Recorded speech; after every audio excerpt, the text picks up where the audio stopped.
Hello everyone, welcome back to Joyshree shorts. আজকে ঘুম থেকে উঠেই সকাল সকাল চলে গেছিলাম আমি শ্যামসুন্দরীর মায়ের কাছে পুজো দিতে। আর এটা কিন্তু শ্যামসুন্দরী মায়ের নতুন ঠিকানা, যেখানে এখন শ্যামসুন্দরী মা পার্মানেন্টলি প্রতিষ্ঠিত।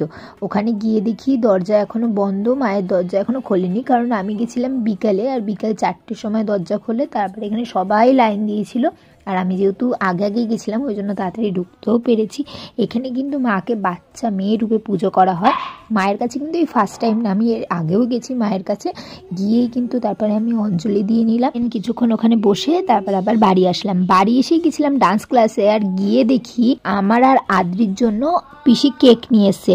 আর এটা কিন্তু আমাদের দুজনের কাছে একদমই আনএক্সপেক্টেড ছিল। আর আমার আর আদ্রি দুজনেরই কিন্তু বার্থডে পুরো সেম ডেটে, তাই জন্য দুজন মিলে একসাথে কেক কাটলাম। কাটার পর এখানে ক্লাসে যারা যারা ছিল সবাইকে খাওয়াচ্ছিলাম। আগে আদ্রিকে খাইয়ে নিয়েছিলাম, তারপর পিসিকে খাইয়ে নিয়েছিলাম। আর পিসিকে খুব খুব খুব থ্যাংক ইউ।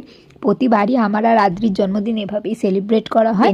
ক্লাসে সবাইকে খাওয়ানো দাওয়ানো করার পর আমরা বেরিয়েছিলাম ওদের জন্য কিছু একটা ট্রিট নিয়ে আসতে।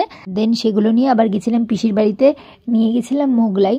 আর সেগুলো কিন্তু আমরা সবাই মিলে একসাথে বসে অনেক মজা করে খেলাম। আজকের মতন এতটাই, দেখাবে নেক্সট মিনি ব্লগে। বাই।